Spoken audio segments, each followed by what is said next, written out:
Welcome to Bigger Than the Game with Deremy and Jose. I'm Deremy Dove. I'm joined by my co-host, my tag team partner, Mr. Jose Ruiz. How's it going, man? Deremy Dove, how's it going, man? It's good to see you. It's good to be here, man. Happy holidays, dude. It's a good day. Absolutely, man. Absolutely. How were your holidays? They were all right. They were all right. Yeah, it was a good, nice break. I had a couple days off last week or this week. Yeah, we were off Monday. I took that Tuesday and Wednesday off to kind of like, I just needed a break, man. You know what I mean? It was a nice break. I was rested. I did a lot of working out, a lot of eating. Like, it was a good balance of that.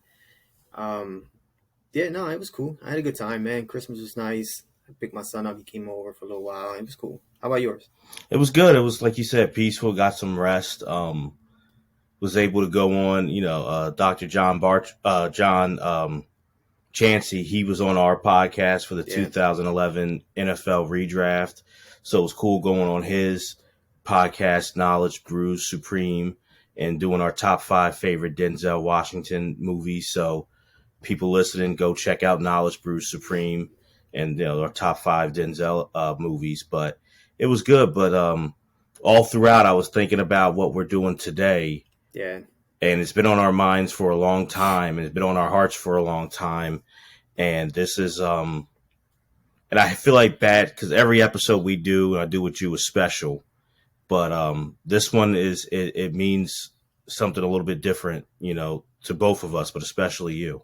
yeah.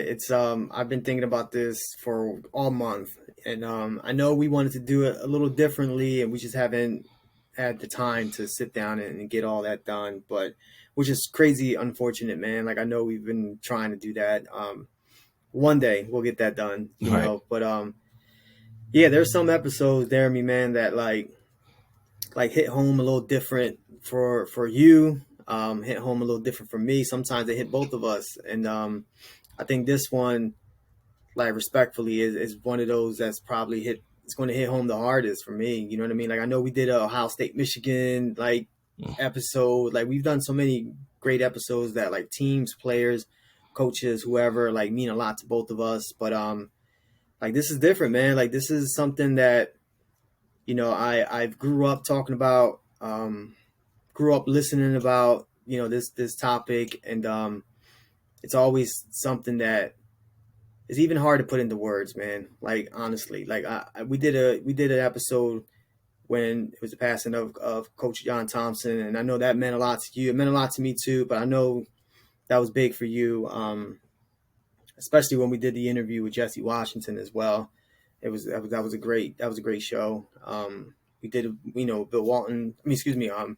Bill Russell's passing. Bill Walton's alive, but Bill Russell's passing. You know what I mean? Like, that was a big one too. I felt like, and it's just stuff like that we had to do. But Jeremy, this one, man, for me, it's a special one, man, for sure. And so, on New Year's Eve of this year, it'll be 50 years since Roberto Clemente's tragic passing. And it's, for a lot of people, it's crazy. It's been 50 years since he's been Yeah, gone. And he's one of those names, one of those people, one of those icons who will always be remembered and talked about. We do this show, to bring up why those who are still talked about, why, they're bigger than the game, and also why those who maybe they're not talked about now, but they should be, and how they've impacted, sports and culture to this day, and why they should be talked about. But Roberto's one of those icons, one of those, legends who will always be remembered. And for me, it's something that, the city of Pittsburgh, the NFL, a lot of sports fans, Franco Harris recently passed. And, I was excited, for all the 50th yeah, anniversary, that was cool stuff. talk for the Immaculate Reception.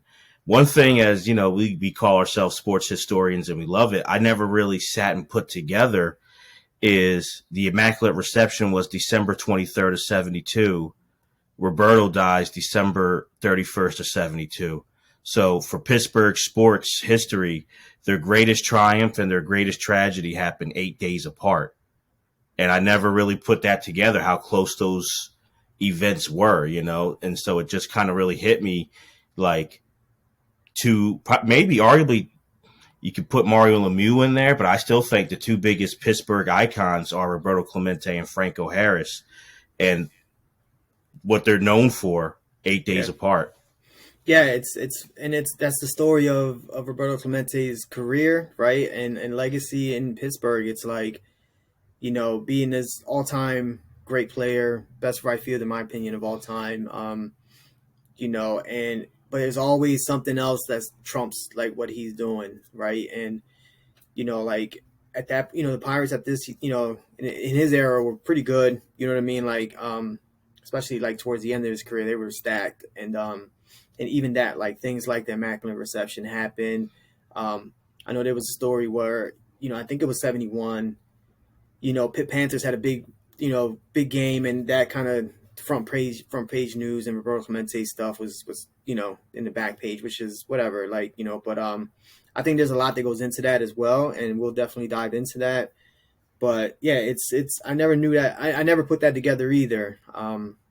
But it makes a lot of sense. You know what I'm saying? Like, and especially someone like Franco Harris, who's done a lot of great things, and was, him and Clemente hung out a lot and stuff like that. Like he was someone who frequent like that Clemente Museum in Pittsburgh, and so it's ironic. You know what I'm saying? Which is a lot of like ironic things that take place with Roberto's passing and the dates and all this stuff that we'll get into. But yeah, that's a good point. I appreciate you bringing that up.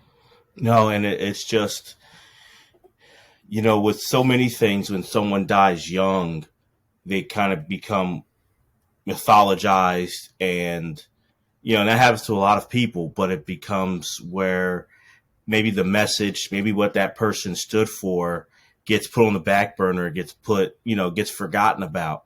And Roberto was a great baseball player, a great humanitarian, a great activist, but a lot of times in the same ilk as Jackie Robinson, that story over the years kind of becomes glossed over and made to just paint it in a certain way that makes everyone feel comfortable, makes everyone feel happy. And not saying that Roberto's story isn't something of joy in some parts, of sadness, but it's missing the big picture of what that person stood for. And I think that's why it really resonates with both of us, but especially you, because 50 years later, we can go ask people, and they know him, they know the name, but do they really understand what the man was about? Yeah, I'll say this, right, and I can only speak for what I know in my experience. Like growing up, I knew like about the player and how great the player was, right? Like I did. I went to Roberto Clemente Middle School, right, in Mm-hmm. in, in Philadelphia, so I knew of the name, I knew the person, obviously from a young age, but more importantly, like anytime, and me and you have had this conversation plenty of times, like anytime that I talk baseball with like, I played baseball there since I was 5 years old, man. And I've had plenty of conversations with like my uncles, or like the old timers from the neighborhood, like, and they see us doing our thing and they come talk to us a little bit about it. And they're like, oh, who are your favorite players? And at that point, I was a little kid. I was like Jose Canseco because his name was Jose. And, and then became Barry Bonds. And it just all of that started like shifting for me. And I remember all these conversations, man. Like the one name that constantly came up in my neighborhood was Roberto Clemente. And they were like, look, you have no idea, man, but this guy was an amazing player, and just like talked about, the 5 tool player and things like that. And and then once I started to get a little older, I started to like dive into it a little more. And again, like I was still always caught up in the moment, right, with the Griffeys and like all these other great players. But you start to see now, I'm a teenager now, you start to see like Juan Gonzalez and Pudge Rodriguez and, Sammy Sosa's, and you start seeing all these Latin players, man. And it's like, wow, like, that's cool. Like I said, like my first favorite player was Jose Canseco. Cause again, like I didn't know anybody famous with that name, Jose. So that immediately attracted me to him. Now, obviously, that changed after a while, but, it was just like you talked about like the mystique, and it's there, like it's always there in my community, and I'm sure a lot of other communities, but it's like I can sit down, man, with any old timer and talk Clemente, like what I'm saying, like and it'll be like a deep conversation because not only do you start with the baseball, but then you end with everything he stood for, and then like what type of legacy he left, which I know we're going to get into later on in the show. But you know what I'm saying, like, and look at baseball today, and is a huge reason is for him kicking down the door and letting everyone in, because again, like, people think like he was the first Latin player. He was not the first Latin player to ever play in the major leagues, but he was the first great Latin player. You know what I'm saying? Like, and for him, like, not only being a great player was not enough. He was very vocal. He had a lot of opinions. He was not scared to express those opinions, and at a time where players didn't really do that. You know what I mean? Like, and for him to do that and to stand there on zone two, man, it's super respectable. And you even have guys who don't even play anymore still talk about him, and it's just an amazing thing to see, to listen to, man, even to this day. And again, this is 50 years after he passed, and it still resonates. It's still like I get chills. You know what I mean? Like, it's crazy.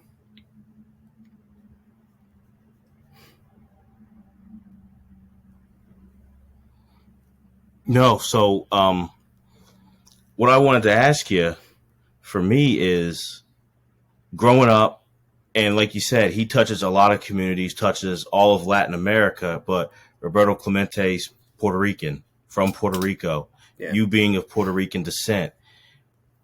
For you in the neighborhood, in your family, what was that talk like when you're being told from those older people about Clemente and that pride that they had when they spoke of him? What was that like for you growing up, and even now as an adult, but like, what was that for you hearing those stories about Roberto? Yeah, I mean, they meant everything to me, like, especially as you get older, you start to understand it a lot more, right? And then you appreciate everything obviously a little more. But when I was a kid, it was just like, he's giving me an opportunity to play. You know what I'm saying? Like, and again, I didn't make it to the majors or anything like that, but you know, um, there were plenty of baseball leagues where I grew up at. You know what I'm saying? Like, plenty of them, and it was a lot of fun, doing that. And one of the leagues I played in was like the Police Athletics League, the PAL League, right? And I'm trying to remember how I might have been 10, I don't know, or 11, but it was like a 10 to 13 league, whatever. And at that point, I was pretty good, and I remember my coach, he was asking what numbers did we want. I was like, I want 25, like, and that was my number. And he was like, no, no, no, I'm going to give you 21. And I was like, 21? I don't want 21. Like, in my mind, 21 was a football number, right? Like, you had Right. Dion and you had all these players, man. And, you know, um, Eric Allen was 21. Like, what I'm saying? Like, that was a big number for me too. But I was like, why 21?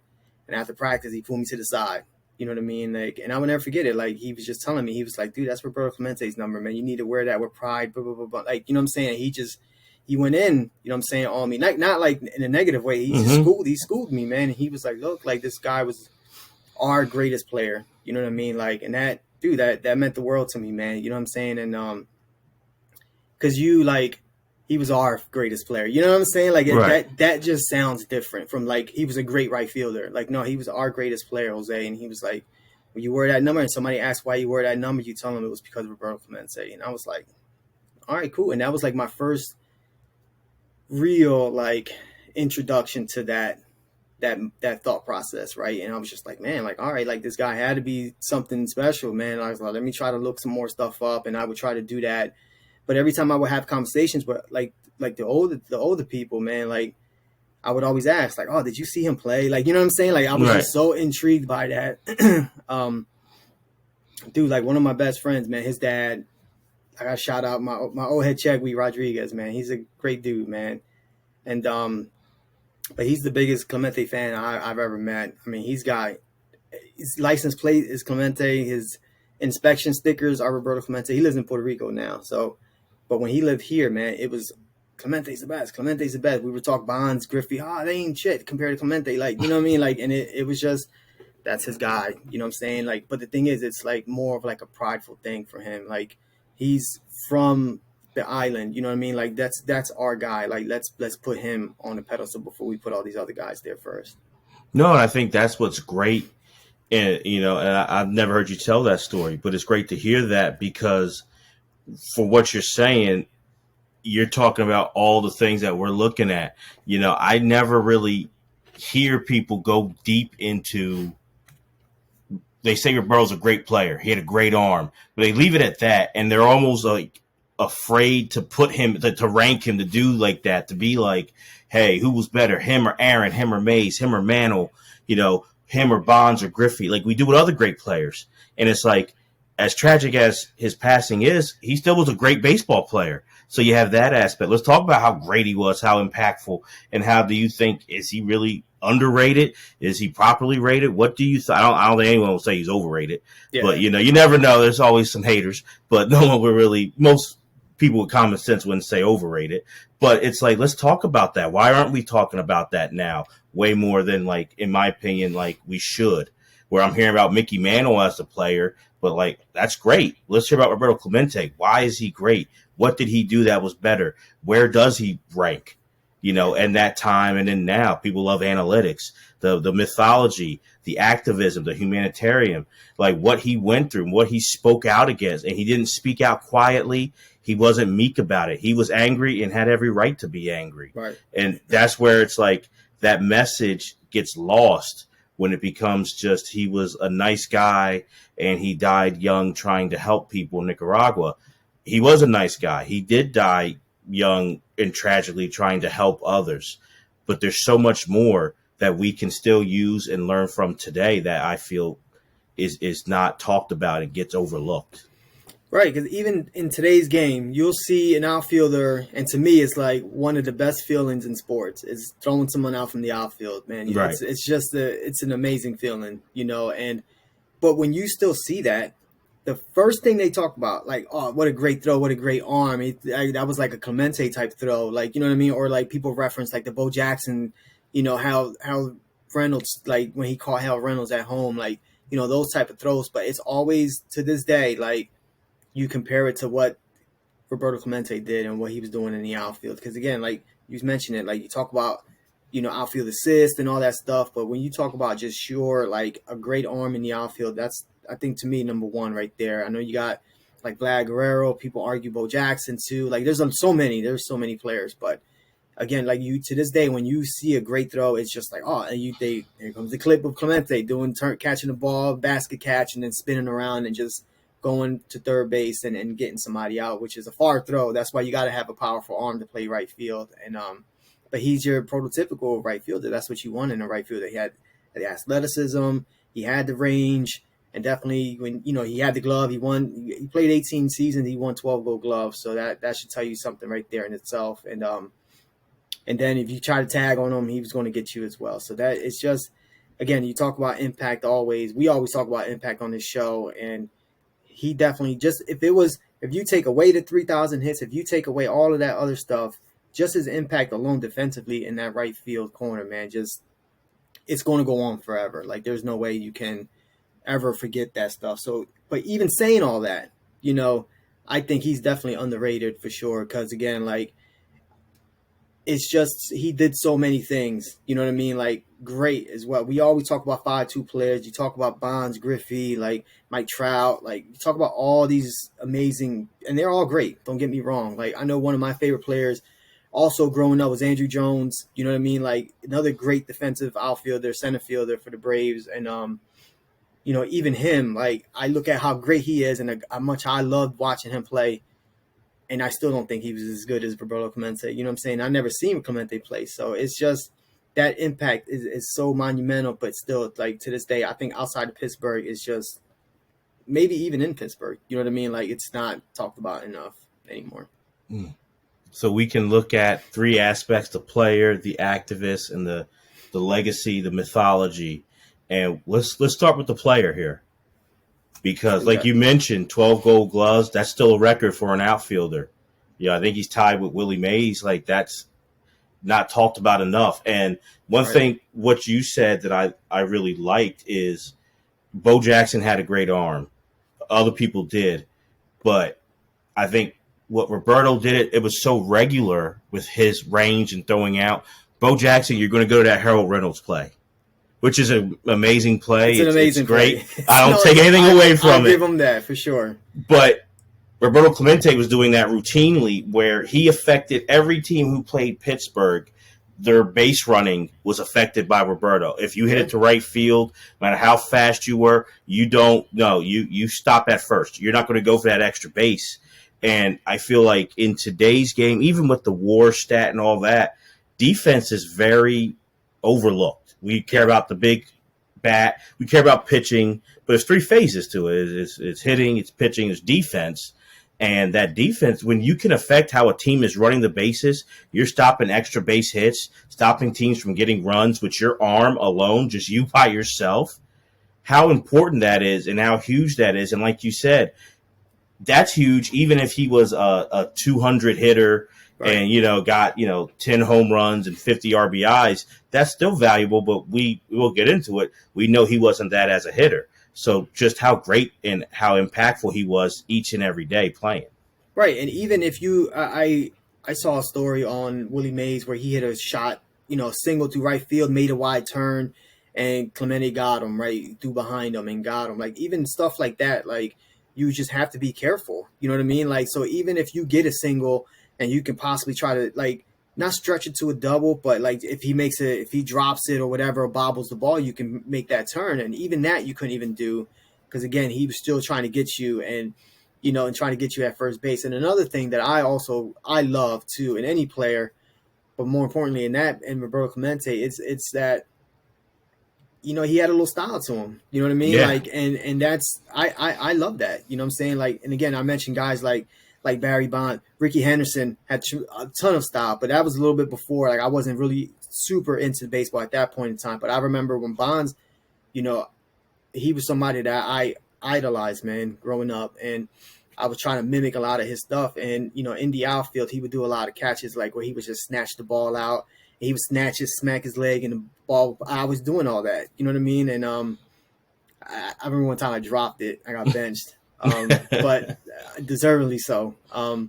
But he would like Bonds. It'd be a line drive, and he'll be tapping his chest and just snatch the ball, like and that baseball needs that. You know what I mean? Like it's a sport where it's hard to show a lot of like style and possess. I mean, I think now they're doing a much better job of it, but back then it was definitely something that was needed. And Ricky Henderson snatched the ball out, like what I'm saying. But even we're talking 50s, 60s, early 70s. Clemente's pop fly, he's making basket catches.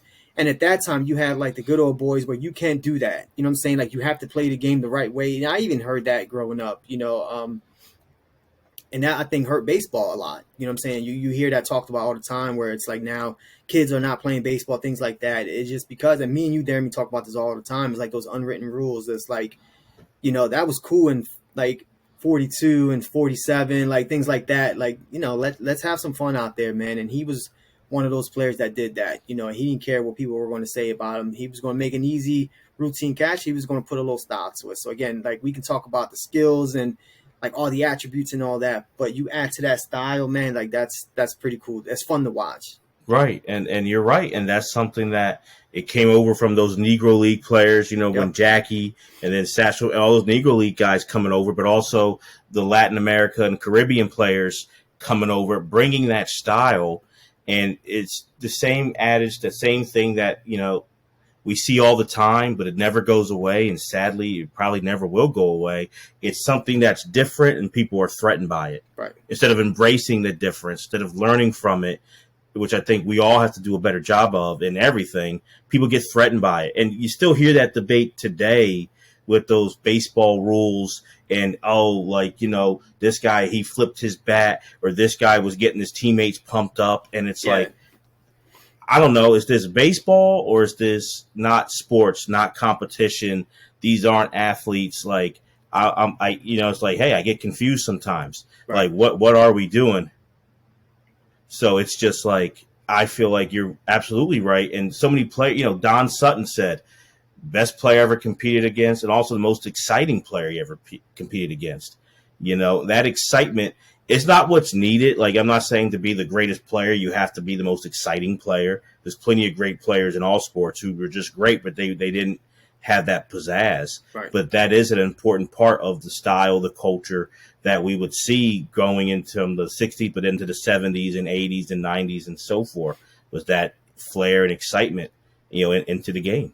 Right. And And I think they're doing a better job with that now. Like I think they're letting a lot of that kind of go, and even like in this play, like this postseason run, like obviously it was more magnified for us, me and you, Deremy, or a lot of our listeners, because again the Phillies were in it and they haven't been in it in like 11 years. But you know, back in the day, if Reese Hoskins hits that home run and slams his bat, he better be careful. You know what I'm saying? He's Like, getting hit. yeah, he's getting hit. And now I think they're letting that roll a little bit because again, now you also have pitchers when if it's a big strikeout, they're fist pumping and playing to the crowd, and that just makes the moment even better, man. Because those moments, man, I can't remember who from the Padres hit that home run this year, and it was just a stadium blew up, the bench blew up, like he was running the bases screaming, and sports is like a kid sport, you know what I'm saying? Like it's to have fun, and I can remember telling my son, nephews, whoever I was close with family wise, or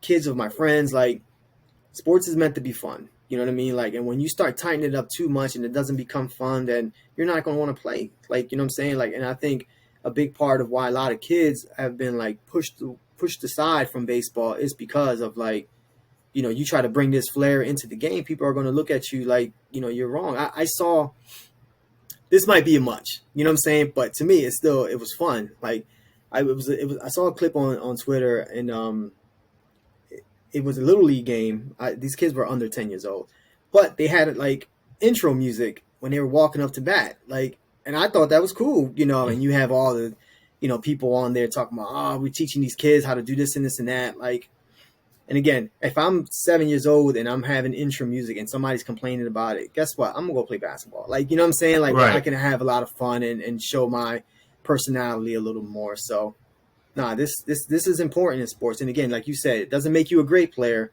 but if you are a great player and you have that, it elevates you a little bit, for sure, in my book. And I think what Roberto showed, and a lot of great like players, especially players of color at this time showed, which is what's needed, is baseball is different, where in basketball, in football, hockey, there's that constant action. Yeah. That constant, you can see what you're doing. Basketball, you make a nice pass, okay, or you turn it over, but you're going to instantly be able to get that back unless the coach pulls you or something. Right. Baseball is a sport where great players like Roberto hit over 300. That's meaning that he failed 7 out of 10 times. Yeah. And he's a great player. How many times the ball's not hit to him in right field and he's standing? You do need that. I think as people, need things to get that flair, to get excitement. It's 162 games. It's the dog days of summer. Long season. We need things to, get that flair going. I think just all of us as people. And so that's why I think I'm grateful for Roberto. And I kind of say, like, man, we need whatever we can to keep a kid interested, because no matter how good he is, it's like, we could say you hit 300, but that's really the equivalent of you got out 7 out of 10 times. Right. But you're still great, but you're getting out a lot, and you're having to overcome popping up, getting out, striking out. You have to overcome that. So I flip it to the other side where people are like, attention spans, and they get upset. Oh, people just can't. I go, yeah, attention spans, which is why we should be adding this flair to the game, like a Roberto did.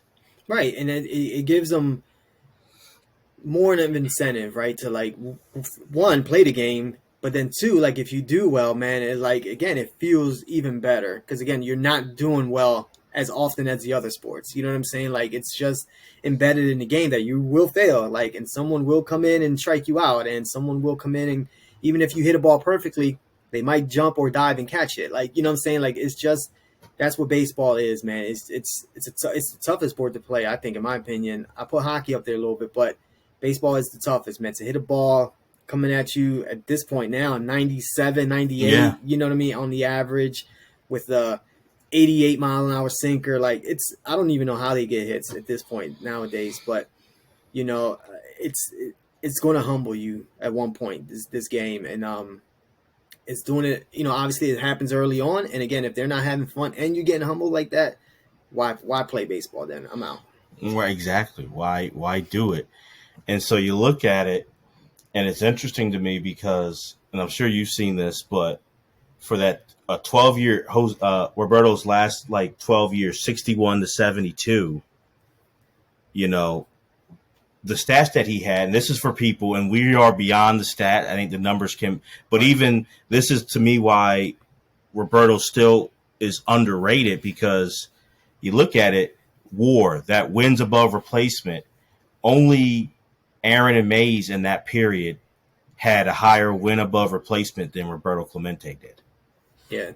You're And going to hear listen, those two names, like those three yeah, names. We'll talk about that too. You're going to always hear those three names together. and you know, let's be real. And I love them, both of them, and I think Mays and Aaron are, you know, I think they're both they're both in the top 5 all time players of all time. I agree. Yeah. And Roberto, I remember ESPN.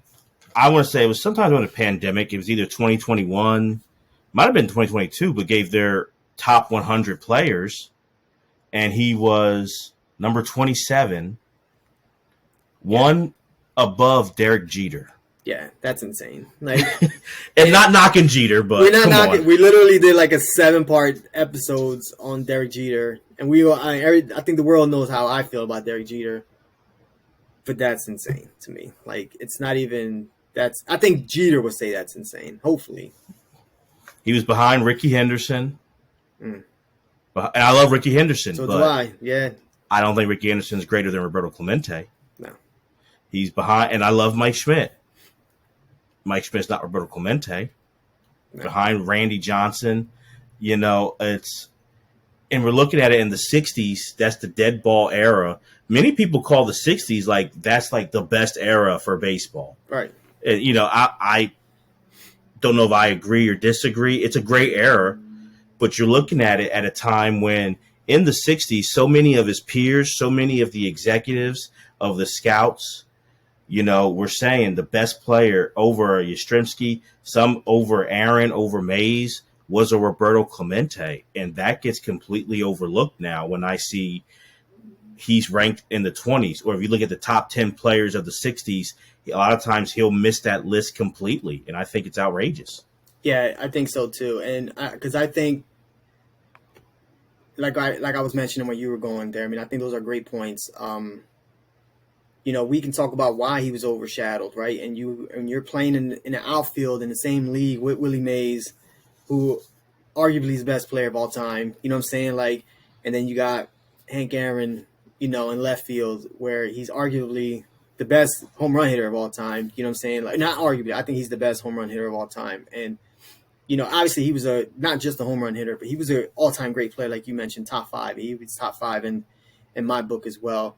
But even when you talk to these guys, you know what I mean? Like, and you know, you ask a Willie Mays, or even I've seen interviews where like Hank Aaron was asked, like, who do they think is the best player? A lot of those guys, and these are the guys who they played together, will talk about Roberto Clemente. And it just brings me back to an interview back, I think it was like 87 or something like that, where Willie Mays was asked about that. Who was the better, the question was the best player other than himself was, and I thought his answer was interesting. Who do you think was the best player other than Willie Mays in New York? I mean, of your teammates. So, I hate to say this, but my best player, the guy that wasn't Mike Kingman. He was Roberto Clemente, who played with the Pirates. I first saw Clemente in I had to go out and touch him in any ways. His first ground balls was something he could throw, he could run, he could hit. He could just about everything. And I think he was pretty close to anybody that played baseball-wise. He hit a lot of home runs, but he will carry it downtown. You know, he hit 25, 26 right there. And today they call that a superstar. Carry you downtown. I love that. Yeah. I love how you put that. That's like that old school. But again, like, this is the guy that most people consider the greatest player of all time. And I can see where that argument is. But, you know, when he's asked, and this is somebody who he played with, they played in the same team in Puerto Rican leagues in the winter ball, you know, and he's putting them right there, man. And that's, to me, like, when I saw that, I was like, wow, like that's some good stuff right there. No, and someone who throughout the entire decade, other than 1968, the only year he did not hit above 300 in that decade of the 60s, he was an all-star. The man won 4 NL batting titles, in 61, 64, 65, and 67. He did win, the MVP award in 66, but he felt like he should have won, and I agree with him, more years than that. Yeah, It's he just finished in the top 5 like 3 or 4 times in that span. Like it's incredible. it's just insane. And part of me wonders, his career high for home runs was 29. And just wondering, do you think that has any part to do with it? I know the home run's important, but, and I think the home run can be, it's one of the most exciting plays in all of sports, right? Right. So I'm not saying I'm not guilty of it either, but do you think, I guess it's a two-parter, do we overvalue the home run? And is that a part of the reason why do you think Roberto, as a player, is overlooked? I think it's hard to look past Willie Mays and Hank Aaron first. You know what I mean? When these dudes are hitting, they're averaging 30 a year, right? Like averaging. And we all know Hank Aaron, home run king, in my opinion. He was at one point averaging 40 a year. You know what I'm saying? Mm-hmm. And Willie Mays was hitting 35 and hitting 320 and 110 RBIs, stealing 40 bases. Like that's like video game stuff.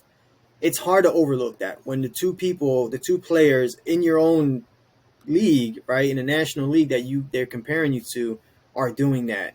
Now, I I don't think the home run is like overrated or whatever the case. You know what I'm saying? Like or we overrating it? Because again, it's again at that point in time in that era of baseball, it was crazy important, man. You know what I'm saying? Like because again, like it was like the dead ball, like you mentioned, and runs were at a premium. So if you got a guy who's putting out 40 home runs and 130 RBIs a year, like you're going to remember those names. And I also think, and I wanted to ask you this too, Deremy, what do you think the reason why he didn't hit as many home runs is because the way he was hitting the ball? Like, because you all seen pictures of him, like, and they got a really cool picture in the museum of him and his 3,000 hit, and you can see like he's literally like his back leg is in the air, like, and that's how he would hit the ball, and he was always reaching and things like that. I don't know if that's the case, like, you know what I'm saying? Because what I was always taught is your power comes from your back leg, and I can understand why he didn't hit as many home runs, but you're hitting 351. I think he hit in 66 or whatever it was. Like, that's impressive. You know what I'm saying? But to answer your question, I do think the reason why these guys are looked at even more is because of the home run for sure. What do you think? Yeah, I think the home run total, I think a lot of times home run hitting has, and it's weird. I don't know, because there's some players who they're known just for their home run hitting. And if you look at everything else, they didn't really do anything else great, but they're in the Hall of Fame because of it. Right.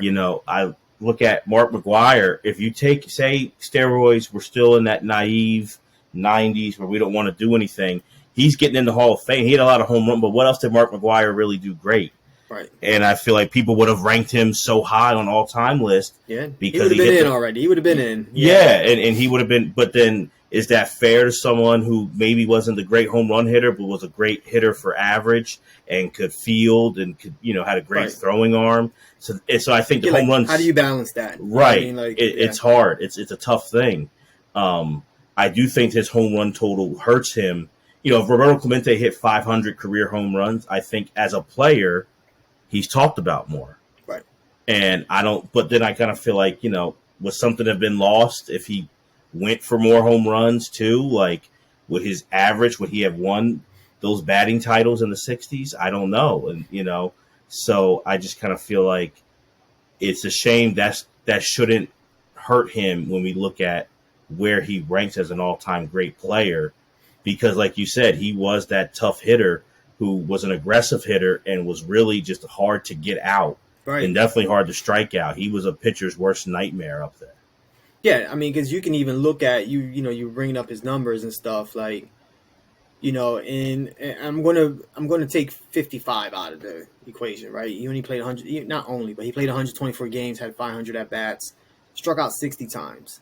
You know what I mean? Like in 58 times he struck out of 572 at bats. So it's an insane number, man. Like, in 1960, again, he finishes eighth in the MVP his first All Star season. He had 570 at bats and 72 strikeouts. Like that's like Tony Gwynn, like Wade Boggs type stuff. You know what I'm saying? Right. Like, and then when we talk about those hitters, we think the same thing, right? We don't think of them as like power hitters. We think of them as like contact hitter, high average hitters. But when I think of Tony Gwynn, who I think is the best hitter of all time, I was just talking to my brother-in-law about this, and he even asked me ever, and I was like, yeah, I think he's up there. You know what I mean? Like, but the only thing I think of Tony Gwynn is a great hitter. Like, I don't remember Tony Gwynn making plays in the outfield or anything like that. Like, I think that's the difference when you talk about Roberto Clemente compared to like these other great players who did a lot of great things, but they didn't do everything great. You know what I'm saying? Mm-hmm. Like as certain players did. And I put Willie Mays there. I put Barry Bonds there. I put Griffey there. Like, you know what I'm saying? Like those guys are, I think, at a different level. And I think that's true. I think people look at Tony Gwynn. Rod Carew gets overlooked as, an all-time great hitter. Many will call Ted Williams the greatest hitter of all time. Right. And Ted Williams is up. All those guys are up there, but hitting's important. I'm not trying to devalue that at all, but they didn't do other things well, or great. Roberto did. Roberto's affecting the outcome in so many ways.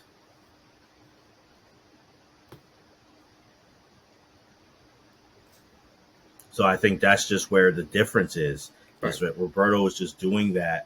And I kind of feel like the all-around player gets overlooked, and it's a shame. And it's kind of something that I wanted to ask you, and I thought about, there's a connection here with Roberto and Jackie, and that's the Branch Rickey connection. Yeah. Well, Branch Rickey brought Jackie, obviously everyone knows, to the Brooklyn Dodgers. Later on, Branch Rickey is with Pittsburgh, and the Dodgers draft Roberto and hide him. Yeah. He's playing in Montreal, playing for the minor league. He's teammates with Tommy Lasorda and Joe Black, and they're hiding him because they didn't want other teams, because other teams could have stolen, claimed Roberto in the minor leagues. So they were trying, when another scout was there, they would hide Roberto and not let him play. Yeah. And Roberto was frustrated, but Branch Rickey, being an all-time great, GM, he knew better, and he brought Roberto over to Pittsburgh, which I think it's cool that those icons of the game both have that connection with the Dodgers, but also with Branch Rickey. But I just want to throw this hypothetical out to you. What do you think Roberto's legacy would be if he winds up staying with the Dodgers and he plays with, Brooklyn, and they move to L.A.? But if Roberto played in the big market like L.A., what do you think his legacy? How would it change or wouldn't it change? I think it would 100% change, and then also, well, let's go with the big market thing first, right? Because now, right, he's playing in New York, right, which obviously is a huge market, and you got Willie Mays there at this point still, with the Giants, and just think about that, man. Like those two teams hated each other, and you always hear like those stories, like Bob Costas talking these stories, like Mano and like Willie Mays or whoever else, like how all the kids will argue that stuff because everything was so close to each other, which I think is really cool. Like I would love to have grown up in that era, but same. Imagine you have a Roberto Clemente and Willie Mays in the same area in the same era, man. Like that would have been a great debate, and that would have been a debate one of those debates that would have just lived on forever, right? So now you move from Brooklyn and you go to Los Angeles, where it's not predominantly at that point, but there's a big time Latin community there, right? I think now not only is you're going to see like his greatness, but he's also going to be supported by a community. And I'm not saying Pittsburgh didn't support Roberto Clemente, but it's definitely well documented. You know what I'm saying? Like that it was not for a certain point there. And the media didn't support him, things like that. I think that changes in Los Angeles a lot. I think because again, like, and I'm not comparing, and you brought up Jackie Robinson. I'm not comparing Jackie to Roberto Clemente at all. Like, you know what I'm saying? Like, but, you know, I heard this, I can't remember where I heard this at. And it just kind of like, I never even thought about this, to be very honest with you. And it's like, you know, Jackie Robinson went through everything he had to go through, right? For even players like Roberto Clemente to come in, right? And, but Jackie Robinson can fall back on an African American community that wherever he was at, right? Roberto didn't have that in Pittsburgh. You know what I'm saying? Like, I told you, like, I went to the museum and I was like, that was it. Like, you know what I'm saying? Like, and, you know, that had to be difficult for him. You know what I'm saying? Like, and again, like, I'm not comparing their past at all. Like, I'm not going to disrespect Jackie Robinson like that. But, you know, imagine if he has that. You know what I'm saying? Like, and he feels more comfortable where he's at and he's feeling more at home or whatever. Like, you know, in Los Angeles with that community there. I just think it's that he's elevated even more at that point. Look what they did to Fernando Valenzuela. Oh, like, yes, good point. I was going to say that, like, yeah. Look what happened there, and it would be times 10 that. You know what I'm saying? Like, so I do like that point. I think it would be totally different. So it's just interesting, you know, and those Dodger teams, and even in the '60s with Koufax, and you know, they were on the big stage, consistently, and then that talked about way more than, you know, Pittsburgh had it in 1960 in the World Series and in 71, but they're not on the stage, the national stage, the way the Dodgers were. So it's just interesting what that relationship and what that legacy would be like. And I was thinking, yeah, Fernando, you know, that's another legacy affected. You know, Fernando Mania, is it as great if it's not?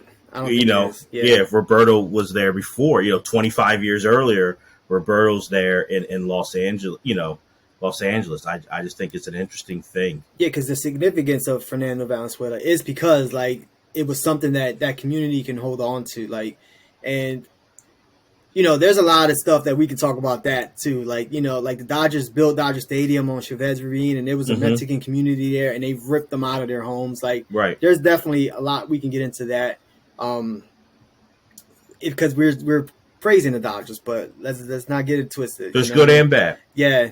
So, but again, they latched on to Fernando because, again, it's somebody that they can relate to, and, you know, it was one of them. Now, is it still big? Yes, because, again, like, he's a Mexican descent. And there's, obviously, we all know, like, in Los Angeles, there's more of a Mexican community than a Puerto Rican community, but, like, it's still a Latin player, and they were going to latch on to Roberto Clemente. I don't care what nationality you are. You're a Latin player. Latin fans they're going to gravitate to you naturally. And that's something that only, you know, you can speak on and I can't, where Roberto goes beyond just the Puerto Rican community. Absolutely. He goes to the Latin community, and you can talk to where how rare or how difficult that is, where someone isn't just, they looked at as Mexican or Cuban or Puerto Rican, but they're looked at as, oh, you represent all of Latin America. Like, how rare or how difficult is that for someone to achieve? Yeah, I think nowadays it's definitely a little harder to do, right? Because, again, like, you have so many great players. You know, you got your Dominican Republic community, right? Like, how many great players come out of that, you know, and that community. And, you know, now you got places like Mexico who have good players. Venezuela have good, you know, Miguel Cabrera, like a bunch of guys you can name from Venezuela. And then obviously, you know, the Puerto Ricans and things like that. And it's a little hard for one player to kind of like grab onto all communities. Not saying it doesn't happen, because it absolutely happens. Because I'll tell you what, if you know Albert Pujols, I was rooting for Albert Pujols right at the end here of his career, because, again, like, you know, he's Dominican descent, but he's a Latin player to me, and I'm going to represent that to the fullest, you know. And but at this time, you know what I'm saying, like, for Roberto Clemente, in my opinion, to being the first like superstar Latin player, I think any Latin fan base community grabbed onto him, and definitely like was something that they can relate to. It was something that they can cherish, because at that time there wasn't a whole lot of options. You know what I'm saying? You had Orlando Cepeda, was Dominican, or no, he was Puerto Rican, excuse me, and, you know, you had a couple other players sprinkled around there. But, you know, it was interesting you asked me that question, because I was watching an interview with Pedro Martinez, right? We all know who Pedro Martinez is. And he was asked the same exact question. And he was just, you know, they were asking, like, since he was obviously from the Dominican Republic, like how how that fan base react to like Roberto Clemente and guys like that. And his again, like I think his answer was spot on there. I mean, Roberto Clemente is the biggest icon that ever passed through Latin America, and he will always be. So, as a Latin player that I am, I'm so damn proud that's right. to have known about the history of Roberto Clemente and the legacy he left. And that's the important thing. It's like, yeah, he was from Puerto Rico, and obviously Pedro Martinez grew up in Dominican Republic, but that doesn't matter, man. Like he he got us there. You know what I'm saying? Like so, and he opened the door for us, for all of us, any Latin player to come in, and now because now they see what we can do, right? You know what I'm saying? Like, and it was the same thing with Jackie Robinson. Like, you know, now these players are given an opportunity and they making the best of it, right? So now you can't deny us because you can't deny his own talent because look what Roberto Clemente is doing. He's the best right fielder in the past 18 years that you've had in the league. So now you're going to give a lot of players behind him more of an opportunity. And I think Pedro put that perfectly. It's just like, how dare I not be proud of that? You know what I'm saying? Like as a Latin player, and I know he was because I've seen him talk about it in other interviews as well. But I just thought he put that perfectly. No, he did, and that's what's key about it is what Roberto's legacy is. It's not just and like we've been talking about. There's pride in the Puerto Rican community, but there's pride with all of Latin base America and the Latino effect in baseball that is so huge in baseball to this day that it's interesting because Roberto's not the first Latin player, but like you said earlier, he's the first star, the first to lay that foundation, to break through into on that national stage. And what he took from a lot of the media, from fans, he took a lot of things, a lot of abuse, a lot of people calling him Bob or Oh, Bobby instead of Roberto, that you drives me know, nuts. Yeah. and trying to change his name and trying to, let's be real, whitewash him. And he stood up against that. He Right. stood up against that at a time where Roberto, and I think this is huge. He did not grow up in Puerto Rico. Now prejudice is everywhere. It's not just in America, but there's a big difference. Roberto, there was, some prejudice based on skin tone, but it was not Jim Crow racism that Roberto then comes into when he comes to the Pirates and starts playing in spring training. And, some people could have went the other way and just taken a back seat. Roberto saw that, and to what you said earlier, he aligned himself with those black communities. When a lot of times those players who were Latin from the Caribbean area or African American, they had to stay. They couldn't stay with the white players. Roberto was connected with the black community Yep. and felt that connection as well, which I feel grateful for and glad because a lot of people he didn't have to do that. Right. And people may say, yeah, he did, but no, he didn't. He did not have to connect like that, but he did. And he went through a lot of things. And like you said, in Pittsburgh, it was not easy for Right. And he identified as a black Latino, like, you him. know what I mean? Because again, like his skin tone was obviously very dark. And not only that, but I think I, he understood the struggle, right? Like, you know what I'm saying? Like, cause he was going through it too. And not only was he going through it based off of like nationality, skin tone, but he had the language barrier as well that he had to battle through. And which is very, very difficult to battle. Hey, you see the sun shining in here? Hmm. Very difficult to battle through. And I've seen it firsthand with like my family and my parents and stuff like that, like where, you go there express yourself and you can't even express yourself in the right way. Because again, like the words that are coming out are not like, they're it's broken English or, a lot of times too, people think like, you know, I'll give you like an example. Like I remember like people like me and my mom were out or something when I was young, and when you don't know a lot of English, you're very direct. You know what I'm saying? Like because you're just trying to get the point across like the best possible way, and people take that like you know what I mean, like you're being too direct or whatever the case. And that he was the same way. You know what I'm saying? Like and the way he communicated, I mean, Roberto Clemente is differently from what people were used to, and a big thing also that was a big like a negative factor in Roberto Clemente's like legacy was always when people talked about his health and how he always complained about injuries and things like that. And, it's definitely well documented, and I can attest to it. Like, it's in our culture, man. Like, when people ask you how you doing, you let them honestly know. Like, you know what I'm saying? Like, so Mm-hmm. it's like, I remember talking to my mom, like, Mom, how you doing? She's like, I'm tired. Like, I'm not feeling good. And I used to be like, all right, I just want to see how your day was. Like, you know what I mean? Like, but Right. it's just the way, like, when English is not your first language, you're thinking like, okay, like, they want to know how I'm feeling, so I'm going to tell them how I'm feeling. And it's just so much that can go into it. So I love how you tie that in together, Deremy, because it's 100% true, man. Like, it was the same struggle, you know what I'm saying, for the black and brown community, and especially in a city like Pittsburgh at that time, that was 100% a struggle. And that's the thing that those sports writers and I feel like that it's more. You have other people who now, when you look at sports or journalism now, people who aren't trained, but I feel like everyone thinks that they can be a Yeah, journalist. So yeah, like that's the problem now, and people can be very nasty and not wanting to learn and just wanting to get their opinion out and not wanting to get the truth. But you still had that. It was just with those pro sports writers who were covering the team every day, but not wanting to understand and take the time to like sit down and be like, okay, let's understand your culture. And maybe it's a cultural difference. It's not. Roberto was accused of being, you know, not wanting to play through injury, a complainer, for being direct and being, honest. Where, let's be real, and we know this, every athlete is sore, is banged up. Like, right. everyone's hurt. Now, injured is different. The way you always hear all the time. Everyone's hurt. Now, are you injured? It's a different story.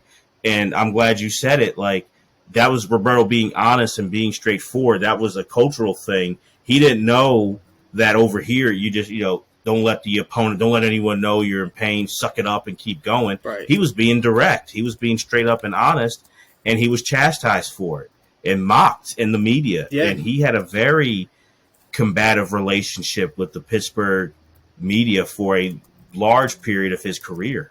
And rightfully so. Like, you know what I mean? Like, 100% rightfully so. Like, I don't even know how he did that. Like, you know what I'm saying? Like, and, you touched on the media, and man, like, when I started diving into this even more, like a year ago, Darren, when we were talking about it, and I remember, I think you were the first one that put it in my attention, like, that it was like, oh, the media, what they used to do to him, and I never knew, like, you know what I'm saying? And so I started diving into that a little bit more, and it's documented, like, it's nothing like it's in hiding, but it's like how they would quote him and stuff like that. Like, it was so disrespectful, man. And and I don't even want to like put it like give examples, but like, you just don't do that. Like, you know what I'm saying? Like, and then the thing is, I'm sure they weren't doing it for the other players that were on the team who maybe had like a southern draw or like a southern Mm-hmm. accent or whatever the case may be. Like, they weren't changing their words up. It was just they were trying to humiliate him because, again, he was not like kissing everybody's ass and things like that. And that's the thing. Like, when you're outspoken like that, you got it. Stuff like that's going to happen. You know what I'm saying? Like, and I don't know if he expected that, but I know when they started to do that, he backed off the media. He wouldn't speak to them. Like, I think during, if you haven't seen it, it's a Sports Century, old ESPN classics, on Roberto Clemente, and I think it was Myron Pope. I think that's the Steelers announcer or whatever. Myron Cope, yeah, Myron yeah. Cope, yeah. He put an article out there showing like all the injuries Clemente used to talk about, and Clemente didn't talk to him for a year. You know what I Mm-hmm. mean? Like, and hey, like, he had that choice to do that. You know what I'm saying? And I respect him even more for that. Like, because again, not only are you dealing with everything we've been talking about there, I mean, like, everything in the community, in the clubhouse, right? Like, because they're not used to Latin players being in the clubhouse, you know what I'm saying? Like, or playing in the big leagues, things like that.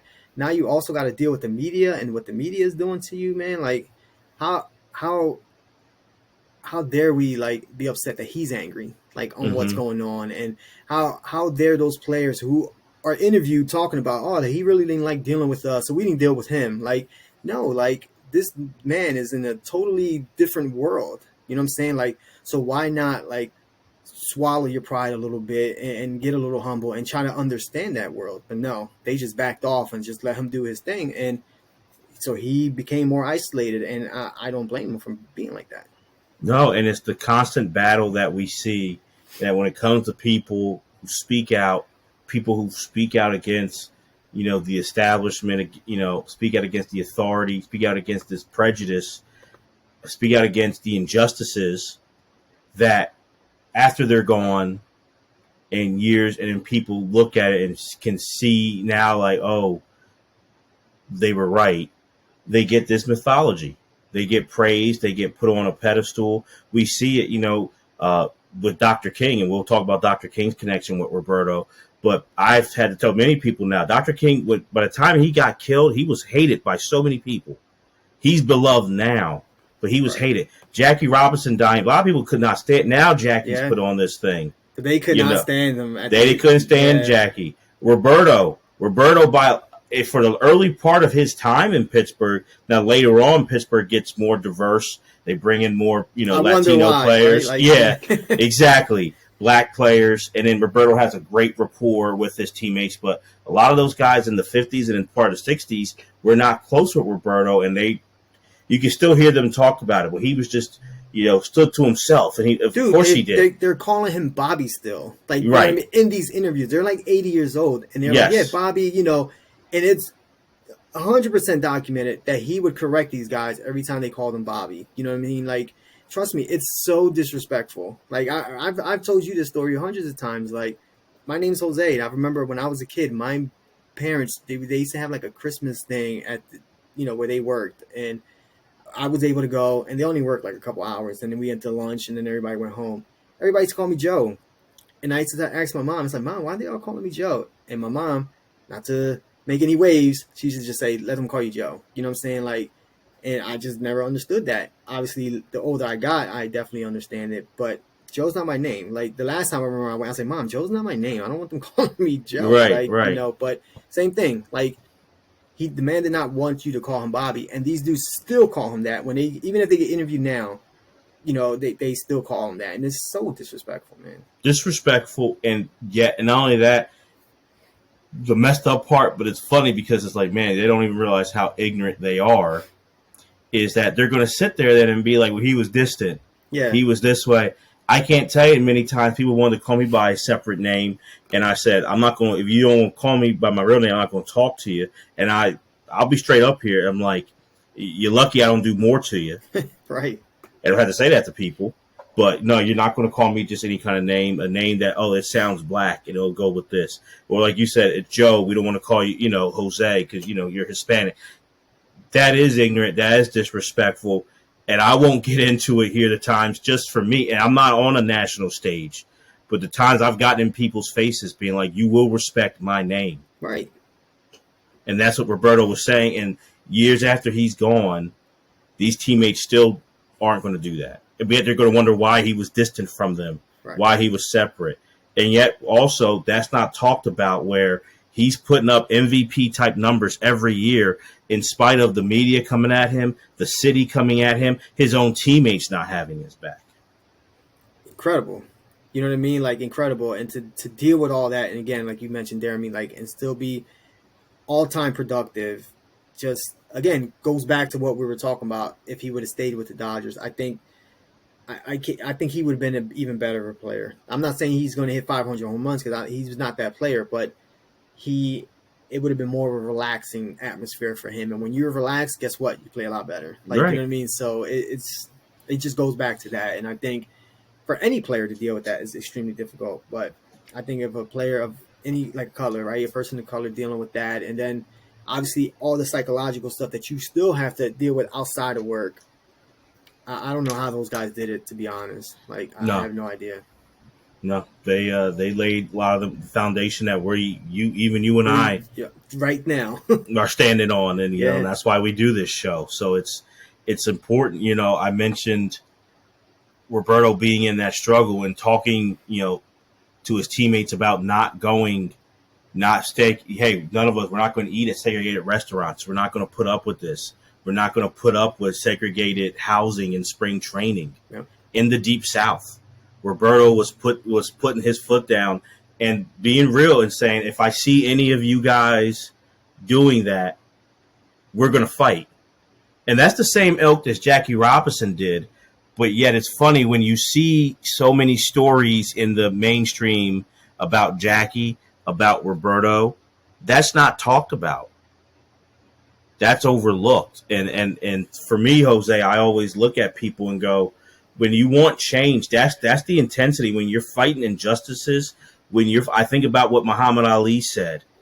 He said people were like, "How can you fight Big George Foreman or Sonny Liston, Ernie Shavers, all these big punchers?" He says, "When you're fighting a system, you're fighting injustice. What's a man? Right. What's a It's man to you?" nothing. And that's what these guys were fighting, and that's what that intensity. There's different ways to go about it, but that's a big part of it. Even Dr. King, who was nonviolent, there was a passion and an intensity to him. And that gets overlooked when it comes to these talks about these great men and women also who were doing this. There was a passion, there was an intensity. They were fighting a war, and you have to realize that. Right. That not only does not get talked about, and you said it earlier, was very disliked. Right. You know what I'm saying? Like, because you can twist that passion into, like anger. You know what I'm saying? Like, and it like you get those labels added to you, and they're hard to shake. And not because you can't shake them, it's because they will not allow it to be shaken. You know what I'm saying? Like, and it's just like, it's incredible, man. And again, like I look back now, the older I get, it's like looking at what a lot of these players, Hank Aaron, like all these players, man, like what they went through and had to deal with and still perform at the level that they performed. It blows my mind, man. Cause I can't even, I give you I'll give you two examples. One, if I'm having a rough day, I'm not having a good day at work, right? Just think about it like that. Like, and I remember I heard an interview with Kobe, and he was talking about, he got into this, and this is like, I had never even thought about this, but he was saying like he got into an argument with his wife and then had to go to practice. And he said, man, like it is very difficult for me to practice like that, and as intense as he was, you know what I mean? Like he said it, he was like, it's just hard for me to practice that day and play that night because again, like I had a big blowout with my wife. And I was like, dang, like, because when it happens like to me or to you, it's like, like when you go to work, you're like, oh man, I just got into it. Like, you know what I'm saying? Like it affects your day. Like I can't imagine what these players were going through, like driving to the park, like, you know what I'm saying? Like driving to the ballpark, dealing with whatever they had to deal with and just thinking about that. And then getting there and these media members are like asking you questions, all smiling in your face. And, behind your back, they're like doing whatever else. And then playing in these games. And it's documented how these games were. Pitchers are throwing at you for whatever reason. And dudes are sliding into you with cleats up. Like, we all know about those stories. And then after that, dealing with the same media and then going home and then trying to decompress. And then you're playing 162 games. Like, man. And for a lot of guys also, let's be real. It's not like nowadays we look at it like, okay, the road is where it's hard for you. At home, it's your home. For a lot of these guys, Roberto included, sometimes home can be just as brutal as the road. Like, neither one is comfortable for you. The fans are saying racist or stuff on you both places when on the road, no matter what. At home, if they feel like you're not performing to their quote unquote standards, they're saying it to you too. So it's like you're not, there's no escape for it. And, you and I, we do this show, but our day jobs, it's in front of our coworkers. It's not on a national stage or even a local stage where everyone is there, thousands in the stands watching us perform.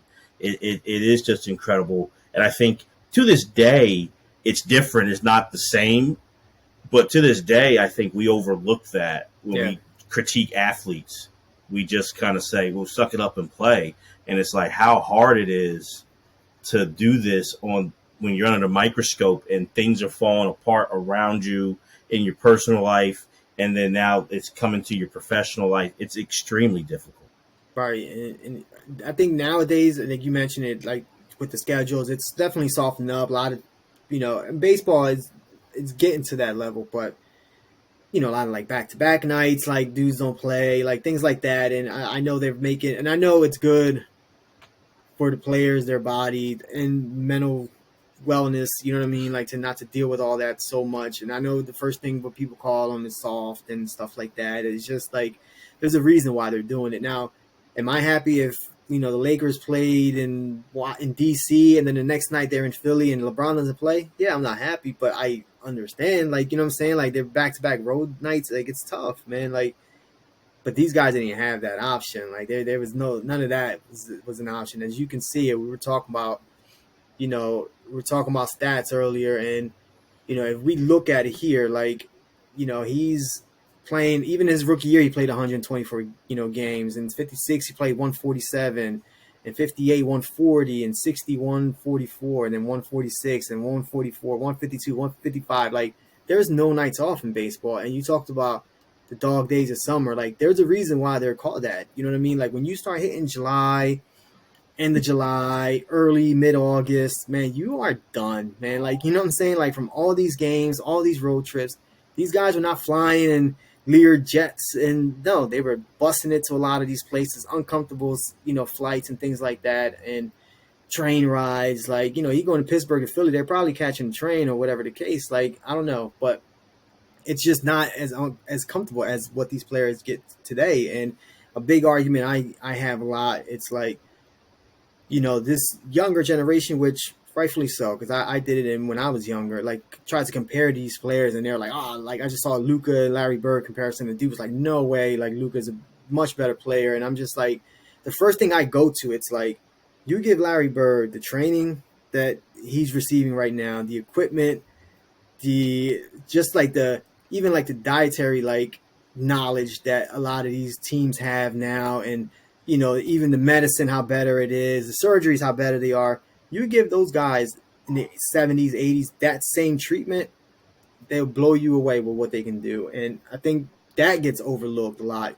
People just look at skill set and, this guy's so much better and stuff like that. But these guys were also not training all year round, right? Now, Roberto Clemente was, but a lot of these other players were not, because Clemente every year was playing winter ball in Puerto Rico to help with that economy and that community. But it's just so different. Like, you can't compare the two. And that's, for me, the biggest reason why you can't compare generations, because it's just so different.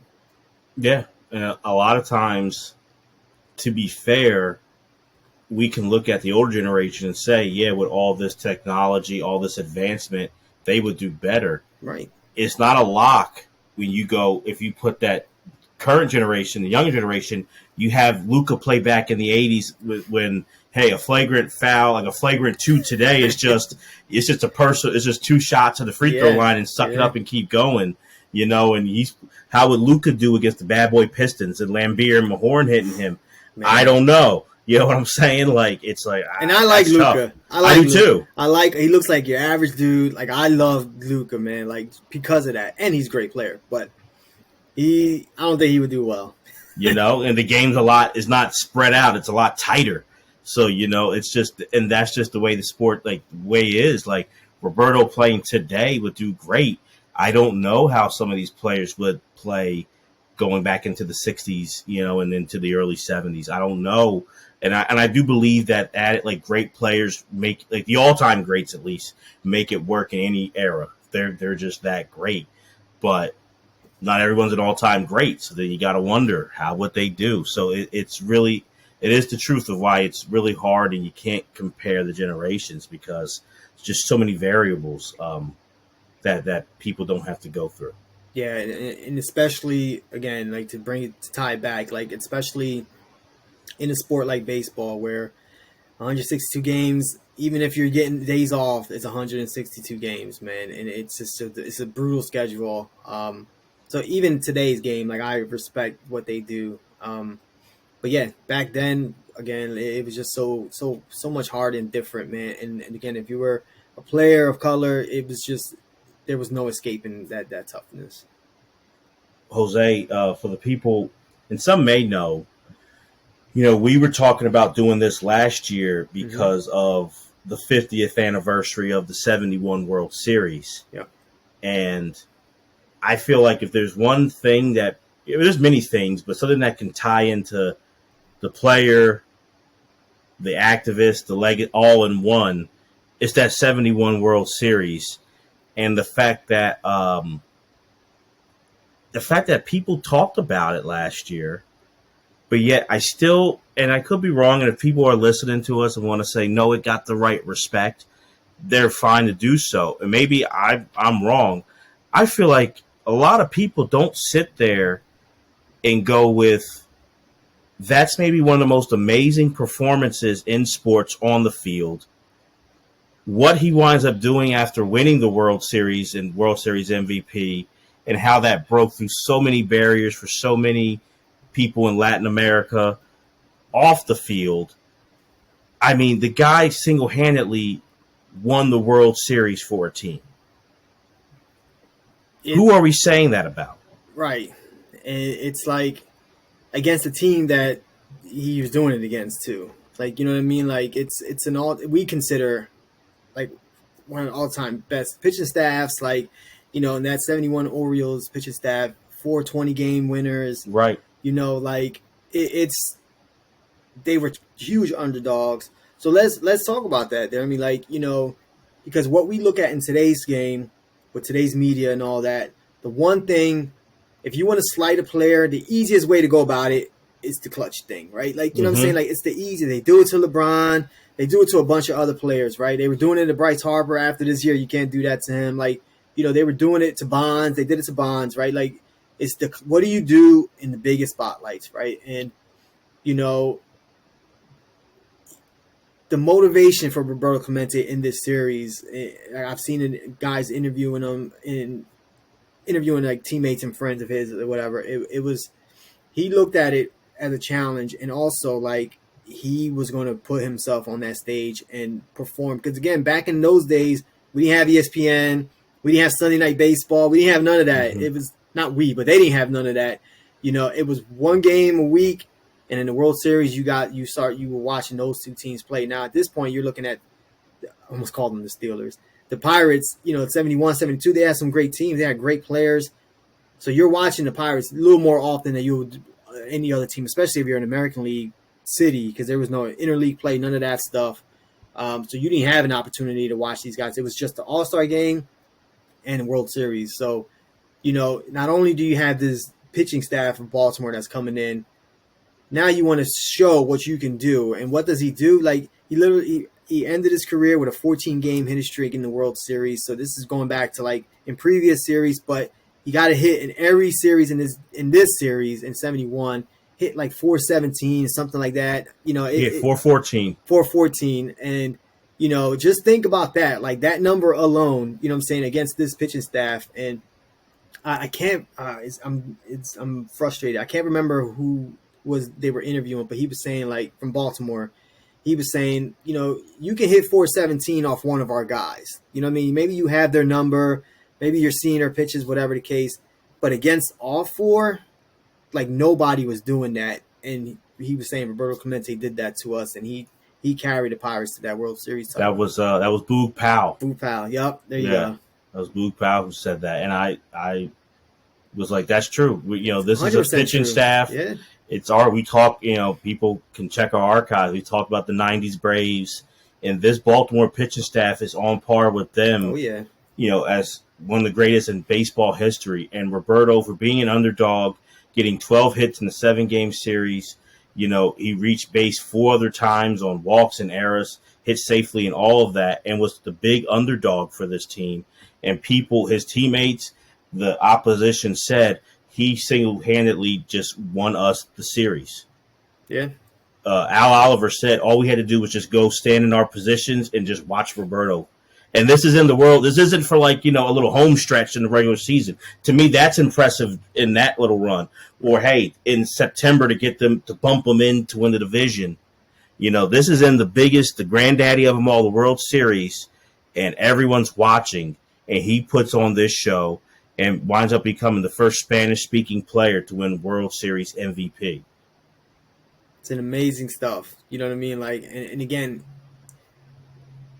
he had arrived, right? And this is 1971. Like, he's been in the league 17 years at this point, you know, and now he's getting the recognition that he so deservedly should have received after that 55 season, like after that rookie season. And, you know, but again, he wanted to do that. And even before the series started, like again, we talked about him being outspoken, having a lot of confidence. People call that cocky, right? And, him saying there's no player in baseball that I can do whatever I have to do. Like, what I'm saying? Like, I can do anything anybody else can do in this league. You know what I'm saying? And he was 100% true. Like, he can hit. He can, if he needed to hit a home run, he could probably hit a home run. You know what I'm saying? Like, he was definitely a great fielder, had the arm. He can run the bases. Like, it was just, he can do it all. And he was okay with saying that. And then when he, not only he makes the statement before the World Series started, he backs it up by hitting 414 and carrying his team in a series they shouldn't have won. Like, let's keep it real. And, and they did. And it was just people, it was one of those jaw-dropping moments where it was like, wow, like, he is an all-time great player. And again, it was just sadly it happened in year 17. And the thing is also, that's on the field. So we look at that player. But after, now on the stage, they won in a 7-game series. They win the 7th game. He's the MVP. So many thoughts are going through his mind. Someone who, and he, to me, and I'm sure you feel, I know you feel the same way, Jose, was overlooked by so many. They didn't get that recognition. His first thought, and I think he knew the impact of it, but also I don't think he, and how could he fully know the impact of it, right, was to speak to his parents and his family in Puerto Rico. And when that's the first thing he does, and he speaks Spanish on that national stage at a time. We got what, ABC, NBC, CBS, maybe there's like a PBS, but there's really 3 major networks. So the whole country is watching, and his thing is to speak in Spanish to his family. Yeah. And that, how impactful that is just so, I don't think we give that enough credit to this day. Right, because now you see people do that. You know what I mean? Like, and now you have reporters who speak the language, right? That they can, they can speak to you, or you can have someone who doesn't speak English well. They'll have a translator there prepared for it, ready for you. But at this point, and it's funny because, he says this, and the reporter just goes, like, you know what I mean? He didn't know what to do. You know what I mean? Like, and he was just standing there with the mic, and it's not like he said a lot. He didn't say anything crazy. He just kind of like, I'm trying to remember exactly what he said, but he was just like, he said something about his father, like he's asking for his father's blessings, and that he, blessings of his children, things like that, like how much he did that for his kids and stuff, like, and it was just it's a beautiful moment, man. That's like, again, like you talk about the series, the MVP award and all that, finally getting that recognition in the big stage, but then to him, like you mentioned there, I mean, to stop everything and to go back still to think about his roots and his culture, and to let his people know, like, hey, I'm here and I'm going to represent all of us, and for him to stop everything in the English speaking language, speaking Spanish, it's just, I can't imagine like what that felt like for people, right? Like if you were like a Latin American or whatever, like that you rarely saw that on TV, probably never saw that on TV. Mm-hmm. And for him to do that so graciously, and it's not like he was like talking some crazy stuff, you know what I mean? Like, or like, shouting all these people out like they do now or whatever. No, he was just saying, he loved his dad, he loved his kids, he did it for that. And, asking for blessings, man. Like, and that's just, again, it speaks to the man and how great he was, and how it's just graceful. It's a word that gets thrown around a lot, but I think there's certain players that you can look at and like, man, he was just very graceful, and just, he knew what to do at the right moments, and he did there perfectly. Absolutely. Absolutely. And it's said that even during the season in 71, and a lot of people were talking about this last year, 50th anniversary of the first time that, Pittsburgh brought out, they had an all black, the starting lineup was an all black team.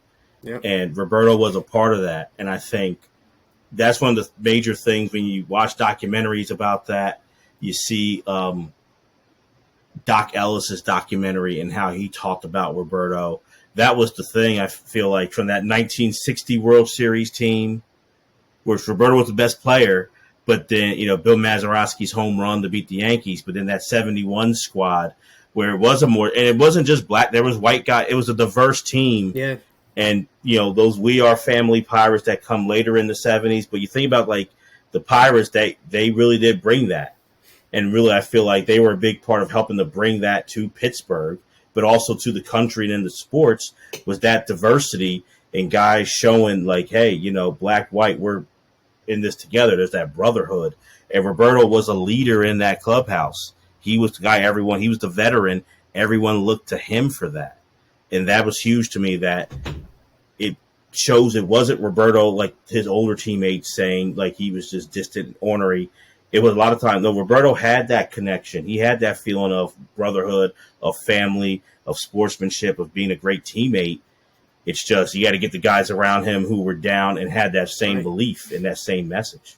And to feel comfortable, right, around these players, and who I'm sure a lot of these players accepted him for who he was, and to a point where they were talking, like they were joking around with him, and certain players that were there from before were like cringe a little bit, and he starts laughing and joking around with them, and they're like, man, he did not do that before. And it was also said, at this point the media is a little different, you know what I mean? Like they're treating him a little different. Now the world is also accepting this a little easier. The city of Pittsburgh is accepting it a little easier. You have the Steelers doing their thing at this point, ready getting started to like a great, because remember, like, it's not like Pittsburgh has the Penguins at this point. They do, but they're like I think it started 69. They were in that expansion with the Flyers, I believe they came out, and the St. Louis Blues. I might be getting the years wrong, but I know they were very early on if they were around. So it was just the Steelers and the Pirates. I mean, then college football was big too, but like professionally, it was just those two teams. And you're looking at both those teams were very diverse teams. You know what I mean? Like, and that definitely helped that community kind of like they had to get in line at that point. You know what I'm saying? Like they had to get on board because their professional teams were doing it right in front of their eyes. And it was just, I know you were big on those 70s Pirates teams. I know a lot of people are, you know what I mean? And it's because, and that team is loved. Why? Because again, I think the diversity they showed and that like brotherhood that was on national TV because they were so good. People like just gravitated to that and loved those teams. It was something, I was able to meet Manny Sanguin years ago, and we were in Florida, and he wore Roberto's jersey when he did like just a little like meet and greet interview, and to be able to shake his hand, to talk to him, it was amazing, and to ask him about Roberto, which I was able to do. I was with my brother and my dad, and we were able to talk to him about that. Something I'll never forget. And it's something at that point it was about 30 years, but it's like 50 years, the impact that he had on these guys and the way that he affected their lives.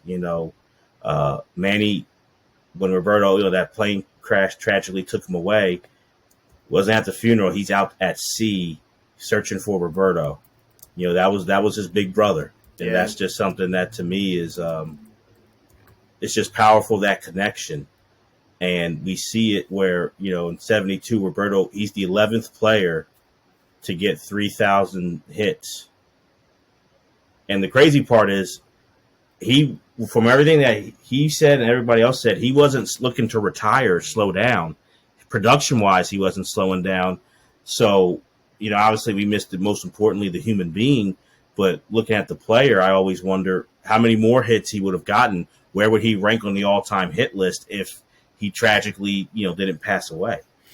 Right. I mean, because one thing, he was active, you know what I mean? And I feel like when you're more active as a player, like, I think I mean, it can go both ways. Don't get me wrong. Like, if you're playing too much, like, your body can't get beat up. But I don't know. For me, like, and for me personally, when I'm more active, I'm a lot more healthier. My body responds to it a lot more. A lot better. And he was, again, we were talking about how many games he was playing at this point of his career. And not only was he playing in the major leagues, but then in the wintertime, he would go to Puerto Rico and play down there. And at this point of his career, 71, you're looking at he was managing, but the Pirates were paying him like an extra $20,000 a year not to play down there. And that just goes to show you like how much that meant to him to be down there and playing in those leagues, because he knew if he was there, it was going to draw revenue for those leagues and those communities. So it was just, again, constantly working and constantly getting in the physical shape. And again, like people talk about like the hypochondriac thing, like it's laughable to me, because if he was like that and always hurt, and why was he playing in two leagues all the time throughout his career? Right. You know what I mean? Like it's laughable, man. But you're right. Like if he continues to play he plays another 3 or 4 years, man. Like that's another probably 150, 200, almost 200 hits a year, man. Like he would have been a lot higher up. But in this time, we're talking about 71, 72. Like 3,000 hits is like it's a huge deal. You know what I mean? Like, and for him to be number one, the first Latin player to do it, but just to do it, just to be any player to do it, it was huge. He was the 11th, and 3,000 hits is still, there's baseball, there's 500 home runs, 3,000 hits, 300 wins as a pitcher, and it's something like that is like a standard.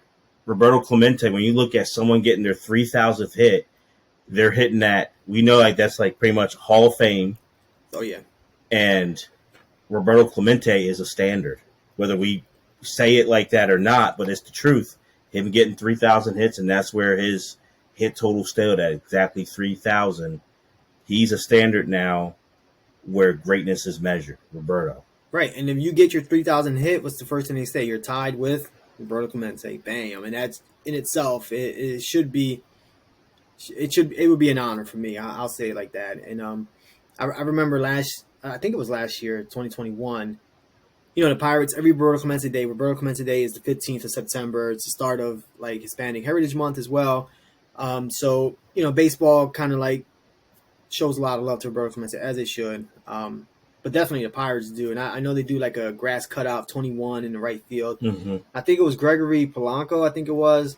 He was a right fielder, man. It was a beautiful shot. He went out there, took his hat off, got on one knee, and looked like he was praying. Like it was just a beautiful scene, man. And it's like you see that 21 cut out. It's a beautiful day in Pittsburgh, man. It means that much to a lot of us, man, to even be compared to or in the same conversation, or if you're tying one of his records. It's just like it's a lot for us, you know what I'm saying? And when he did that, I was like, man, like I would have probably did the same exact thing, man. Like it was just a cool scene. But again, like when you get to 3,000 hit, you're tied with Roberto Clemente at that moment, and it's even cool to say, you know what I mean?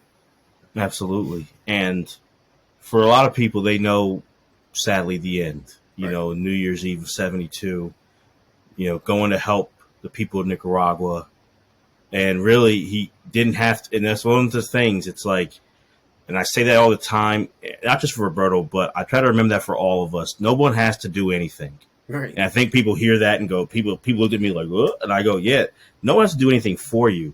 Roberto was sending supplies, but they were hearing that the Nicaraguan army was selling them to other people and they weren't getting everyone. And Roberto said, I'm going to go down there with those supplies, because they won't do that if I'm there. He was someone, and there's nothing wrong. There's people who, when there's a problem, they're those who will think it out, and they're sitting down thinking how to find the solution, which is important too. But then there's others who are feet to the pavement of fixing the solution, and both are important. I'm not saying one's worse than the other, but Roberto showed he was someone who was feet to the pavement, right. where there was a problem. He's not saying I'm going to just send someone out there. He's going to go out and do it himself to help fix it, to help make it better. And that's, sadly where he winds up, passing away. And Jose, there's been a lot of talk about it. What do you think about when it comes to MLB and if the number 21 should be permanently retired, the way that 42 is for Jackie? Yeah, it's tough, man. It's a tough conversation. Hockey has 99 retired. I think that's a different level, right? Like that's just more of like what Wayne Gretzky did on the ice. You know what I'm saying? Like, and just for every like record and all that stuff that he has, right? I think the Jackie Robinson one is important. I think it was the right call by Bud Selig. That's 100% should have been done. I think, in my opinion, obviously my opinion is a little skewed, but the impact, because again, I think you have to measure impact when you do stuff like that, and the impact that he has had on the game today, right? Still, because I know I go to you with this all the time. It's like if you think about a lot of the best players in the league right now, they're probably Latin. You know what I mean? Like I'm not saying they all are, but if I can build a team just Latin players, I'm probably going to win a lot of games, and that's because of him. You know what I mean? Like that's because of the sacrifices that he made and the greatness that he played with and his Hall of Fame career. And not only that, but just the type of man that he was and the type of man, the example that he set for all of us, and for all of them who play professional baseball. I think that impact alone, I think warrants baseball to retire that number, man. And again, like you just add the humanitarian stuff to all of that, like because that's still just alone that's a lot, but then you add everything else. It's just I think it's a slam dunk. You know what I mean? Like if I there's no comparison to like I think they should retire number 21 or hockey should retire 99. Like I think what Wayne Gretzky did was amazing, but I don't see why they need to retire that number. I think what Jackie Robinson did was historic, not even for sports. And we were talking about this when we were talking about our top 5 moments. It's like, what he did was important to American history. You know what I'm saying? Mm-hmm. Like, so you can't even measure that. I think what Roberto Clemente did for the game of baseball and for Latin American history, it speaks for itself. You know what I'm saying? And I think personally, it should be retired. What do you think, Deremy? No, I agree with everything you said. There's nothing more for me to add on with that one. I agree with you. He should have his number retired throughout the league, and I think that should happen. And I'm hoping it's a lot of buzz, that it does happen, sooner rather than later, for sure. What do you think the legacy should be? And I'm not saying, I want people, I guess, who are listening I love that Roberto's still remembered and still talked about. So I'm not saying like it's all bad, like totally, like when people talk about Roberto, but for me, I feel like there's a lot of things that are left out or, purposely stepped over when his legacy's talked about on a big stage. What do you think his legacy should be when people do talk about Roberto Clemente? Man, that's a big one, man. I would skip the player stuff first. You know what I'm saying? Like, and as great as that is, it's just so much more than that. You know what I mean? Like, and it's hard for me. I know you asked me the question. I'm going to try my best, but it's even hard for me to even like articulate what I really want to say. And I don't know of any player, maybe a handful of players, a small handful of players who haven't been living in the past 50 years that have had more impact than Roberto Clemente on today's sports. You know what I'm saying? In Latin American culture, for sure. Like Roberto Clemente still has an impact to this day. Like I mentioned earlier, I went to Roberto Clemente Middle School. There's about 100 middle schools in the United States named after Roberto Clemente. Just thinking about one, like how he tragically passed away, right? It's the continuing effort of helping another person, right? And when we talk about that in players today, you get an award. The Roberto Clemente Award is one of the best awards you can receive, just like with the Walter Payton Award in football.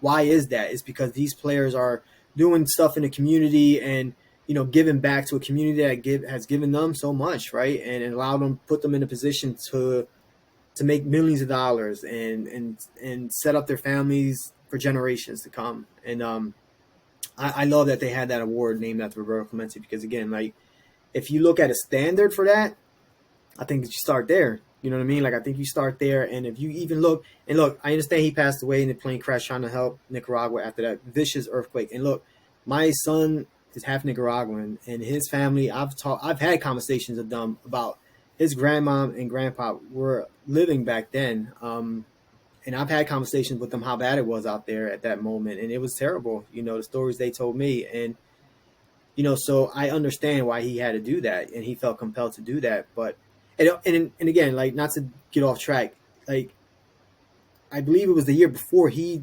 had in winter ball, he had a team play in Nicaragua and he saw everything that was going on out there and he was helping out then. And, he fell in love with the place. Dennis Martinez says they treated him like a king every time he went to Nicaragua. And he was like, look, deservingly so. And this is Dennis Martinez, I'm not gonna call him a Hall of Fame player, but he was a good player for a long Mm-hmm. time, you know. But to go back to the legacy piece, it's just more of like, you know, everything that he did for his community, not only in the United States, now you're talking about in Puerto Rico as well. He did so much there. They built a sports complex that he wanted to do. You know, if he was still alive, I can't imagine like what sports would be like in Puerto Rico and what baseball and as great as it is now, it would be even more. It would be even better if he was still alive or alive recently. You know, but then now you look at that and then you look at what he brought to the table as a player and as a man, right? And dealing with everything that we've been discussing throughout this podcast, Deremy. And, you know, and doing that, one, as a Hall of Fame player, but then two, like being as an example of a Latin American man or as a man in general. But I'll speak for myself, like as a Latin American man, who I would want to be like and how I can articulate my thoughts and keep a firm stance on my beliefs, not because I'm in, you know, somewhere very comfortable. I can be in the most uncomfortable position in my life and still be firm on my stance and still take time after I just won a World Series and the MVP of the World Series and stop and speak my native language because it meant that much to me. A lot of people will be scared to do that to this day. You know, I know that's shifted a little bit more, but they would still be concerned to do that. And he was not. And I can't, I can't even put the words how much I respect that in any human being, let alone this human being here. So I think the legacy again, like if we focus just on the player, we're doing them wrong. You know what I mean? I think the humanitarian piece is even more important than what he did as a player. But then when you add the player part, it's an unbelievable individual. Not only in sports, I think just in life, you know what I'm saying? Like, and again, like even thinking about doing this episode, Jeremy, man, I was nervous coming into it. I already told you that because it just meant that much to me. And I know it means a lot to the people I'm close with. I know it means a lot to you for sure. But yeah, that's what I think we should look at when we talk about his legacy. No, I think you said it well, man. And you've done him proud, not just with this episode, but in general. And I think that I will just add one quick thing because what you said was powerful. I'll just say what I want to see from Roberto's legacy is the same thing that Jackie was saying right before he passed away. And we'll never know, but I feel Roberto, if he was around, would be saying it too, which is I would like to see more Latin people in managerial spots Yep. and in those executive spots. And I think it's time that we break through that. And I think there needs to be plenty more people of Hispanic descent who are managers, but even more than that, who are general managers and are running, clubs. And I Yep. think Roberto would be, if he was around, would be saying that and wanting to see that and would be disappointed that 50 years after, his last hit, there's still that few. There's so many Latin players, but still that few who are in those positions of power and of real change. So that's what I would want to see also added and talked about with Roberto's legacy. But Jose, man, thank you for doing this one, man. I know Right. You this definitely make this sure is, like is it's special to for let the me, world know but I there's know still it's a really lot of special work for you. to, And right. this was this is one of those ones that was important to do, and I'm glad we did it together. Yeah, 100%. I wouldn't want to do with anyone else, you know, and this was good. And it had us like a somber feel to it, and rightfully so, because again, just like we did Coach Thompson, just like we did with Mr. Bill Russell, you know, we wanted to do the same thing with this episode. It's like we like to have fun, we like to joke around and do stuff like that, but there's some times where we gotta get serious. And some of these episodes, and this one was definitely one for me for sure. But yeah, man, this is still fun though. You know what I mean? I love Mm-hmm. doing these, and it's perfect time, and it's a great way to end the year. So for everyone who's been listening with us throughout the year, man, we appreciate all the support. 100%, man. We'll take too long if we try to give shout outs. I do want to shout out my young buck, man, my buddy Aiden Kiesel, man. I was hanging out with him. That's the one. That's our future podcast partner, man. He's like 9 years old.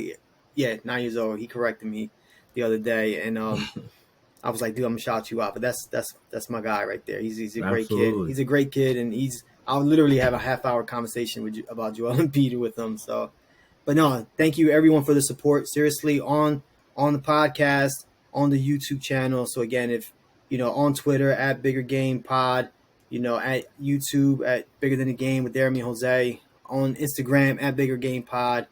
Thank you so much for the support. We definitely 100% appreciate it. Absolutely. And for the man, the myth, the legend, Mr. Jose Ruiz, I'm Deremy Dove. Thank you guys for listening to Bigger Than the Game. We'll see you in 2023. Peace.